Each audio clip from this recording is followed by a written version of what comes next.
What's up guys, it's Paraly5er here. Today we'll be ranking all of the tier 2 armor sets in Grounded 1.4. First up we have the B armor. Now this is a light set of armor yet again and costs bee fuzz, berry leather and silk rope to craft, as well as some bee stingers. So you gotta kill a few bees here, you gotta go to the hedge, get a lot of berry leather. Pretty expensive set of armor to make. The piece effect is bow stun. It makes it so that your bow has a 20% chance to inflict 3 stun when it's used, or crossbow. So when you have all 3 pieces equipped, it's a 60% chance to inflict 3 stun. 3. It's a very small number. The sleek effect for this armor makes it so that ranged attacks have a 50% chance to slow targets by 20% for 5 seconds when hit. Ay. Now this is pretty decent for slowing enemies' movement speed if you're trying to run away from something. No, it's really not that good. It might be a little bit okay for certain things. If you're trying to kill like a scarab maybe that's running away from you, could be useful. But realistically in most fights the enemy's not going to be running towards you or away from you, so slowing them down in movement speed isn't going to make a huge difference. And then finally the set bonus for the B armor is pollen shot, which makes it so that ranged attacks have a 25% chance to release a cloud of pollen that deals 5 stun. 5 stun, cool. It's kind of mimicking the bee's attacks. Not a huge fan. Personally, I'm going to put this in C tier.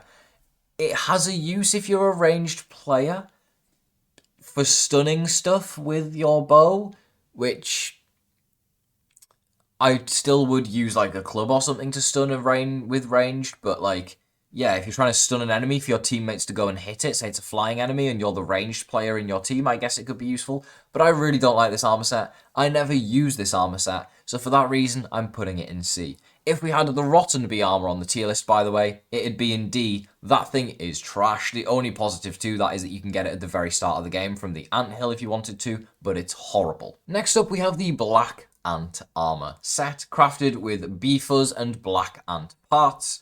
This one is very interesting. It is a medium set of armor, so in terms of defense, it's in the middle of the road. Its piece effect is crit after block, which makes it so blocking an attack has a 50% chance to increase the chance for a crit to be performed by 1% for 15 seconds. 1%. You have a 50% chance when you block to increase your crit chance by 1%. This would make much more sense if it was 5 or 10%. It would actually be pretty useful, but 1% boost. If you're running a crit build, you probably already have like a 20-30% crit chance, and you're increasing it by 1%, and it's only a 50% chance to happen on the piece effect. Next up is the sleek effect for it, which is crit hyper stamina, which makes it so critical hits have a 50% chance to increase stamina regen by 20% for 20 seconds. Pretty useful. Again, only a 50% chance, but if you're running multiple pieces or the full set, it's going to make it so that it's basically 100%, although not guaranteed. Increasing stamina regen for 20 seconds is pretty nice, don't get me wrong. 20 seconds is a long time, so I'll give this one a pass and say this is a pretty good effect. The set bonus for this armor is pincushion, which makes it so you reflect 100% of the damage you take back to your attacker, which is useful if you're trying to get obliterated. Essentially, that means if an enemy attacks you, they're going to take that damage back. But all enemies in this game have way more health than we do, especially the boss enemies. So you're never going to find this armor set useful at all for this set bonus. It's just going to be good if you are bad at the game and take a lot of damage. For that reason, because it has a good sleek effect and it's a medium set of armor, which is pretty easy to craft, I'm going to put it in B tier. However, I really wouldn't recommend that you use the Black Ant armor whatsoever. It's not one I would ever use. Up next, we have the Black Strategist's armor, which is crafted once you've killed the Black Ant Queen by poisoning her. You are going to get her parts, and then you can use this to craft this armor set. This again, just like the other summoner set, is a medium set of armor, and the piece effect is going to give you summon stun, meaning your friendly summons can inflict 3 stun with every attack, which is good if you want to run a high stun build and you're running a lot of summons. The sleek effect is summon attack speed, which increases the attack speed of your summons by 10%.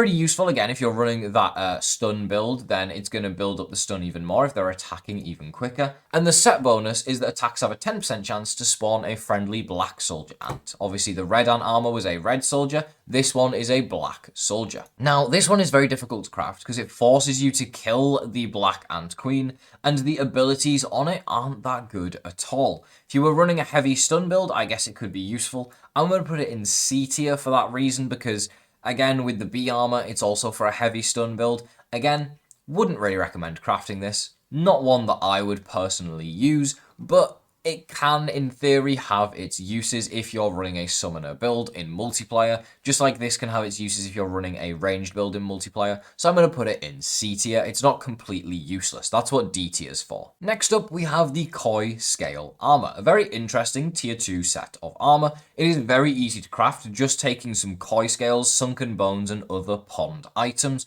which means, you know, you should have this pretty early. It's one of the first tier 2 armors you will gain access to. It is a light set of armor, meaning you are pretty vulnerable when you have it equipped, but that's for good reason. The piece effect is Perfect Block, which extends your parry timing window by 15 milliseconds per piece, which is 45 milliseconds if you're running the full set, which is a very small amount, but it does help. It definitely makes a difference and is noticeable when you have it equipped. The sleek effect on this armor is Parry Stun, which makes it so that when you parry, it has a 20% chance to increase the player's attack's stun by 1 for 10 seconds. This sleek effect is terrible and useless, and I would just upgrade this armor down the bulky path because you already have low defense. Wouldn't recommend the sleek path at all. And then the set bonus is Dazzling Riposte, which is where this armor really shines, because this makes it so that perfect blocks decrease enemies' defense by 20% for 10 seconds. Now, this makes enemies extremely vulnerable. It's going to make it so that you have a very, very good chance at killing every enemy because they're all going to have really low defense, just like you. I would personally rank this armor in A tier. It's very easy to get. The set bonus is amazing. The piece effect is pretty good as well. The one downside, I would say, is you are very vulnerable when using it. If you're not good at parrying, you're not going to like this armor set because you're going to get destroyed. This is what for those players who are extremely good at the game, who can parry every attack, and it's very useful for them. However, I would put it in A tier purely because it can't be used by every player. I think S tier is for armor sets that everybody can use. I think A tier is for armor sets that can be really, really good, that maybe not everyone has the ability to use. You know what I mean? So for that reason, it's going in A tier. Next up, we have the heavy set of the tier 2s, the Ladybug Armor. It's going in S tier. This is a heavy set of armor, which means it's extremely good for defense. It's going to make it so you take very little damage. It's crafted using ladybug parts, flower petals, and berry leather, all of which can be obtained pretty early into the tier 2 grind. Some of this stuff, like the bee stuff and the black ant stuff, you're going to obtain it a lot later into tier 2 in my opinion. Ladybug you should be able to obtain as soon as you hit the tier 2 boundary. So for that reason, it's very, very early to achieve. The piece effect is block strength, which increases your block gauge by 100 per piece of armor. Reminder that the Acorn armor's set bonus increased your gauge by 10. This is 100 per piece, so it's 10 times better per piece. 30 times better if you're running the full set, which is ridiculous and very good. To put that into perspective, the Shield Solidifier increases your block gauge by 200, so a full set of Ladybug armor is actually better. The sleek effect on this increases your healing from any source by 12%, which is simply amazing, especially when you're not in New Game Plus. It's not as good in New Game Plus because obviously the molars massively stack your healing amounts, but prior to New Game Plus, this is an amazing effect. It makes it so that you can just heal away any damage that you take. Obviously, if you're running a full set, it's 36% boost to your healing, which is over a third. Very, very powerful. Then finally, the set bonus for this is Scarlet Embrace, which makes it so you have a 50% chance to apply a temporary health regen when blocking an attack, healing 1 health every 2 seconds for 20 seconds, which basically just means you have free bandages. It's not quite as strong as a bandage, but whenever you parry or block an attack, you have a 50% chance that you're going to gain a healing effect for your next 20 seconds. It's going to heal your health back up. For that reason, this armor's S tier. It has passive healing, it has high defense, it heals you really well when you do need to pop a healing item, and it has everything. It's an amazing armor set. For that reason, it is an S tier armor because anybody can use it. It is literally just a case of blocking attacks. You don't even have to parry, and it gives you really good healing abilities, which is just amazing for everyone. So it is an S tier armor, and in my opinion, the best tier 2 set of armor by far. Up next, we have the Spider armor, which is a medium set of armor and puts it in the middle of the road for defense. In terms of a piece effect, it has hasty regen, which lowers exhaustion when running out of stamina by 5%. If you're running all 3 pieces, obviously, that is a 15% reduction in the time that you will be exhausted. For the sleek effect, you're going to upgrade your poison damage. Now, this is different based on which piece of armor you do sleek. It makes it so that weapon hits have a 25% chance to increase the damage of the poison that you're dealing. The helmet will increase it by 20%, the chestplate increases it by 40%, and the leggings increase it by 30%, which is a 90% overall boost if you're running the full set to poison damage, which is virtually double poison damage. Unfortunately, poison damage ain't really that strong, so this isn't too good. The set bonus for this increases your stamina regen rate by 25%. Now, this is a difficult one to place, because I think it is better than the Black Ant armor, but I don't think it's as good as the Koi armor, to be completely honest with you. I'm going to put it in A tier, but I don't think it's as good as the Koi armor. I think it's a really good stamina armor that you can use for running around the yard. I wouldn't really focus on going down a poison path with it. I'd just focus on getting that stamina boosts from it. I think it's pretty good. I wouldn't use it. I definitely don't use it personally. I only really use the Ladybug armor out of any of the tier 2 sets, to be honest. But that is where I would put the Spider armor. Next up, we move on to the individual pieces of armor in this segment. First up, we have the Bubble helmet, which is considered a light piece of armor. However, it does give you much more time underwater than the gill tube did. It reduces your oxygen consumption by 75%, which I believe gives you 160 seconds underwater. This is an amazing piece of equipment. You're obviously going to run it in the late game. However, once you get to New Game Plus, you're going to get the Veteran Diver chip from within the pond. Thus, you'll never need a bubble helmet ever again. So, it's not as good as it used to be. Does have a good sleek effect of hyper stamina, which recovers your stamina quicker. I'm going to put it in B tier, purely for the fact that it no longer gets used in New Game Plus. So as soon as you get to New Game Plus, you'll never use it again. So up until that point, it's pretty good underwater. Once you upgrade from the gill tube, it's going to make you last a really long time, and it's definitely worth getting. However, it's just not quite what it used to be because you don't need it anymore in the late game. So for that reason, it goes in B tier. Next, we have the Firefly headlamp, which is a very interesting piece of armor. This doesn't have a piece effect, which I assume is because the piece effect is essentially the light emitting from it. You use this to maneuver through dark areas when you don't have a torch. It's an infinite torch that doesn't use durability. However, it does take up an armor slot. But it allows you to have both of your arms free for running two-handed weapons, which is very useful.